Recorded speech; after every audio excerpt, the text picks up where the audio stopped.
પાક વીમા બાબતે ફરી હાઈકોર્ટે કાઢી સરકારની ઝાટકણી। પાક વીમા બાબતે હાઈકોર્ટના નિર્ણય પર પાલ આંબલિયાની પ્રતિક્રિયા। ગુજરાત હાઈકોર્ટે અમારી વાત સાચી હોવાનો સ્વીકાર કર્યો।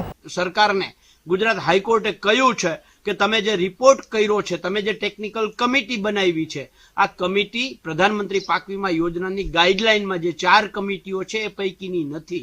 તમે અલગથી પાક વીમા કંપનીને બચાવવા માટે કમિટી બનાવી છે અને તમે સોગંદનામા ઉપર, રાજ્ય સરકારે સોગંદનામા ઉપર ગુજરાત હાઈકોર્ટમાં કહ્યું છે કે વીમા કંપનીઓને પોષાય એમ નહોતું એટલે અમે ટેકનિકલ કમિટી બનાવી અને આંકડાઓ બદલાવ્યા છે। ત્યારે સવાલ એ છે કે સરકારે વીમા કંપનીને પોષાતું નથી એટલે આંકડા બદલાવે છે, તો ખેડૂતને એનો હકનો પાક વીમો કેવી રીતે મળી શકે? એટલે સરકારની આ નીતિ સામે જ્યારે અમે કોર્ટમાં ગયા અને કોર્ટે જ્યારે આ જવાબ આપ્યો છે ત્યારે ગુજરાતના ખેડૂતોને ફરીથી નામદાર કોર્ટ ઉપર વિશ્વાસ ઉભો થયો છે અને આવનારા દિવસોમાં પાક વીમો મળશે તેની આશા। અમારી તમામ માહિતીથી અપડેટ રહેવા માટે જોડાયેલા રહો S9 ન્યૂઝ સાથે।